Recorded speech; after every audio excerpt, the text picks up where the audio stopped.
We've asked many big questions on this show. Does the soul exist? Is it eternal?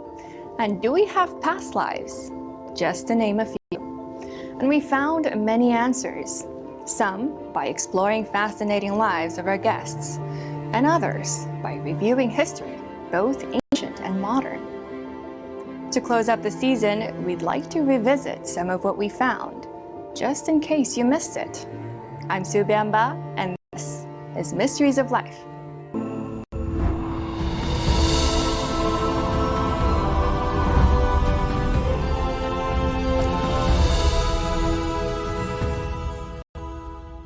300 feet, turn left onto Springhouse Lane. First up, past lives. We spoke to Carol Bowman, a past life therapist who's done thousands of sessions since the 1980s. She's also the author of Children's Past Lives and Return from Heaven, which have been translated into 22 languages around the world. As for how Carol started on this journey, it began with her own healing experience years ago. I had some experiences when I was young that made me realize that something within us doesn't die, but I didn't really know what to do with that information. And I had chronic lung problems in my mid-30s, and I was getting visions of what appeared to be another lifetime, which I couldn't understand. And shortly after that, I found that there was a hypnotherapist who did something called past life therapy. I didn't know what it was, but I thought maybe I'll try this to see if I can get some relief from these lung problems, which had not responded well to medical treatment. So after one 2-hour session, I saw 2 lives in which I died with trauma to the lungs, and they were very emotional experiences. And to my amazement, my lungs cleared up after that one session. So my medical doctor was very surprised, and he wanted to try regression too. So I invited the hypnotherapist, whose name was Norman Ing, to my home in Asheville to work with a number of my friends who were very interested in this. And this is back in '87. But as for how she started looking into children's cases, let's go back in time to when her son Chase was 5. Around that time, we noticed that my son was terrified of loud booming sounds. And I couldn't understand what in his short life would create such a phobia. And I mentioned it to Norman, the hypnotherapist, when he was visiting us, thinking maybe he could give Chase, my son, some kind of post-hypnotic suggestion so the next time he was exposed to these loud booming sounds, he wouldn't be terrified. And I had no idea what was going to happen when Chase agreed that he wanted to do something about his fear. So Norman said to Chase, sit on your mom's lap. He was 5 years old at the time, so he fit on my lap. Sit on your mom's lap, close your eyes, and tell me what you see when you hear the loud sounds that frighten you. And I could see his eyelids fluttering, and he started describing something quite outside his range of experience. He said, I'm crouching behind a rock, I have a dirty uniform, and I have a long gun with a sword at the end. And I was shocked. I think I went into a mild state of shock at that point, trying to figure out what was going on. And he went on to say he didn't know what he was doing in battle. There was smoke everywhere. He didn't even know who he was shooting at. And he said, I miss my wife and family. And that was the moment that it was an electric moment for me. You know, everything changed. I really think I was in shock. And Norman, who was very experienced in past life therapy, knew that Chase was accessing a past life memory at this point because he was describing things in battle, and he described how he was shot in his right wrist. They took him out of battle, and he said, they take me to this place. It's not like a regular hospital. He said they're just a tent with a bench, like a bed, and they put him on this bench bed. and they bandaged his wrist and told him he had to go back into battle. He said, I don't want to go. You know, there are other people, they're killing people. I don't want to kill other people. And Norman explained to Chase in very simple language a 5-year-old can understand. He said, we live very many different lifetimes on Earth. In some lives we play different roles, and sometimes we're soldiers, and being a soldier, sometimes you have to kill others in battle, and sometimes you are killed, but there's no blame. And I could feel Chase's body relaxing on my lap when Norman said that. Something changed, something shifted. And you know, a couple minutes later, he just jumped off my lap, grabbed a cookie, and went to play with his Legos. And I was thinking, what just happened? What just hit me? And you know, he seems fine. In her past life research, Carol has drawn upon works by Brian Weiss and Ian Stevenson. Stevenson founded the Division of Perceptual Studies in 1967 to study cases of claimed reincarnation using scientific methodology to investigate cases. So he had about 900 cases that were verified by the time of his death in the late aughts. I think he died in 2008. But he didn't want to go into the healing aspects of these memories. And I was finding that it was happening with some of the cases in which I counseled the parents on how to talk the child through the past life trauma. So I realized, because I had that experience and Chase had that experience, we were familiar with that and the potential was there. So I decided that's where my focus needed to be, to educate parents about these memories, how to identify them, but also how to talk them through that process. That's what Kathy Bird and her son, Christian Haupt, said they experienced. I ultimately discovered a woman named Carol Bowman, and she wrote a book about children's past lives. And once I started seeing the patterns, and in her book she describes, like, you know, when children are sharing these memories, oftentimes it's right before bed, right after they wake up. They're almost like in that alpha state of, you know, not full consciousness, and it's very serious tone, not fantasy, right? Like not play. So, and everything that Christian had done was very consistent with that. Like these things that he was sharing with us were always right when he would wake up or right before he would go to bed. And then during the day, he just played baseball constantly. But once I found Carol, she was the one who kind of guided me. And she said, you know, just ask questions, like listen, ask questions, no leading questions. And you also should try to show him pictures from that time period and see if he recognizes anything or anyone or can share with you anything. Who Christian may have been in a past life was still a mystery to Kathy at this point. Following past life therapist Carol Bowman's advice set off the journey of discovery. So this photo was the first photo I showed Christian after he had told us many things about being a tall baseball player in the 1920s when they were taking trains.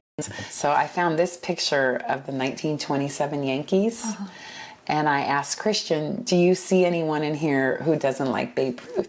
So Christian looked at the photo, he looked at all the faces, and he immediately pointed to this one and said, that's me. I didn't know who this was at the time. So what I had to do later was go down and Google that team and figure out who this was. So that's when I found out it was Lou Gehrig. Dr. Tucker from the University of Virginia School of Perceptual Studies, he came to our house. He's a person who's done a lot of research on past lives of children. And while he was here at our house, Christian said something fascinating. Dr. Tucker said to him, do you remember how you died? And I had never asked him anything like that. And he said, my body stopped working. And then Dr. Tucker said, then what happened? And he said, I felt nothing. And then out of the blue, Christian said, I picked her to be my mom, which was shocking at the time. And Dr. Tucker kept asking questions. He said, oh, really? Where were you when you picked her? And he said, in the sky. And so this was something that that was completely new to me, and Dr. Tucker said it's actually quite common in these kids that recall past lives, that they actually can have specific memories of choosing their parents. Now on to near-death experiences, also known as NDEs. Are these profound spiritual encounters evidence of the existence of both the soul and an afterlife? Jeffrey, you are the author of a New York Times bestseller, Evidence of the Afterlife, The Science of Near-Death Experiences, and you're also the founder of the largest near-death experience website in the world, Near-Death Experience Research Foundation. It's a pleasure to have you with us. Oh, it's a pleasure to be here. We've got lots to talk about. First, let's start with the near-death experiences. You call them NDE. What triggered your interest? I was back in my residency training. I'm a physician, and training for my medical specialty, radiation oncology, the use of radiation to treat cancer. This was over a quarter century ago when the internet didn't exist and we had huge bound volumes of medical journals. I was flipping through a prominent medical journal called the Journal of the American Medical Association, looking for a cancer-related article, and completely by accident I found an article that said near-death experience in it. And I was puzzled. I'd never heard of that before, so I stopped and read the article and was immediately fascinated. I mean, how can you not be fascinated by wondering what happens after we die? But reading this article, it was a prominent cardiologist, a heart doctor, who had studied patients that had their heart stopped, cardiac arrest, had near-death experiences, and when their consciousness separated from the body, by the dozens, these people were able to very accurately describe what was going on, with details about the resuscitation that would have been impossible for them to know. And I was absolutely amazed at this, started my research in near-death experience shortly after that, and now have accumulated over 4,000 near-death experiences on the website, the largest research database in the world. Now, the big question, why do you believe this is real and not some physical experience generated by our human consciousness or composition or chemistry? What proof do you have? Right. Absolutely. Extraordinary claims like consciousness existing apart from the body during near-death experiences requires extraordinary evidence, and it's absolutely there. We talked about consciousness apart from the body, often an early element characteristic of near-death experiences called an out-of-body experience. But it's been found that even though their physical body is unconscious or clinically dead, when their consciousness is apart from the body, what they see and hear, when they check it out later after they recover from their close brush with death, is almost invariably accurate down to the finest details. And that includes these out-of-body observations far, even miles, from their physical body that's laying unconscious or clinically dead. Even if they have these out-of-body observations far away from any possible physical sensory awareness of their physical body, when they check it out later after they recover, almost invariably accurate down to the finest details, details they could not possibly have known unless they were actually there. We've talked about supernormal senses, visual near-death experiences in the blind. We have a fairly good-sized series of near-death experiences expanding on the example I gave earlier, where you're under general anesthesia. Now, under that blanket of sleep of general anesthesia, it should be impossible to bring back any conscious, lucid, organized memory, as near-death experiences are, and especially when you're under general anesthesia and your heart stops, as is carefully validated. Of course, you're under very careful monitoring while you're under general anesthesia. The occurrence of those two events as a precipitating event of a near-death experience should mean, if you will, it's doubly impossible that there could be any lucid, organized memory at that time. And yet, by the scores, people have reported typical near-death experiences under exactly those circumstances, which should be absolutely doubly medically inexplicable. Dr. Yvonne Cason, a researcher on spiritually transformative experiences, says she has had multiple NDEs. What she shared with us touches a lot on the afterlife. I was a young doctor on a medevac flight, and I was in a plane crash. The plane crashed, and I almost died, and I had this incredible experience that I now know is a near-death experience. I experienced that my body, I left my body and I went into this incredible white light realm that was filled with love. Absolute incredible love. The most powerful love I'd ever felt in my life. And nobody had to tell me, nobody had to explain it to me. I just knew somehow, I just knew in my soul that what I was feeling, that incredible love, that was the love of the higher power. What I had been raised as a child to call God. But what I was experiencing God to be was not anything like what I'd been taught as a child. It was not an old man with a long white beard sitting on a throne judging me. Have you been good? Have you been bad? No. That was not at all what I was experiencing. What I was actually experiencing was that this love power behind the universe, it was more like an infinite force, that is infinitely intelligent, that knows everything past, present, and future, and that also loves all of us with the most incredible unconditional love. And while I was out of body in this white light love realm, I also knew things. Like somehow I knew that if my physical body down below that was waiting to be rescued after the plane crash, if my physical body died, that what I think of as me would live on, because I was already there.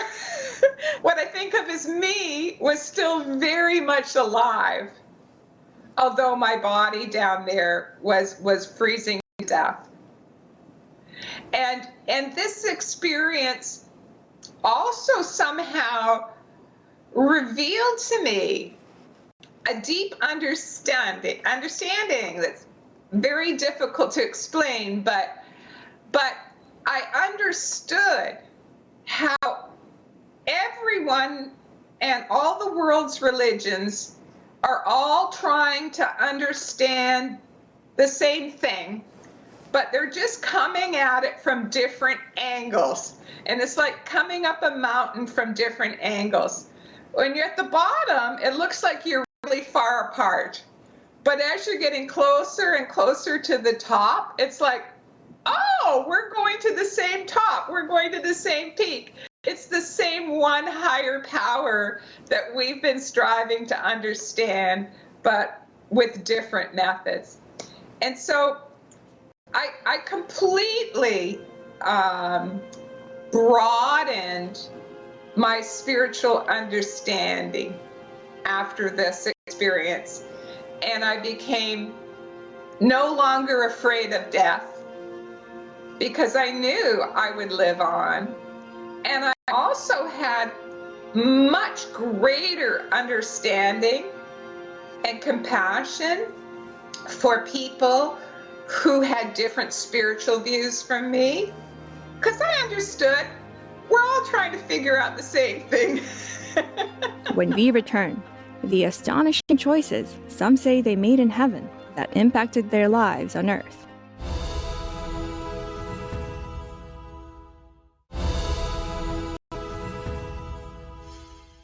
Anita Moorjani, the best-selling author of Dying to Be Me, told us she had a choice to make in the afterlife during a near-death experience triggered by cancer.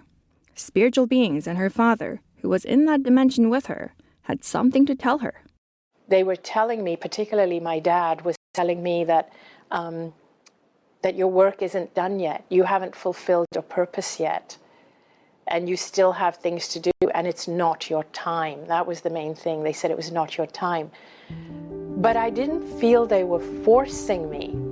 I felt it was still my choice.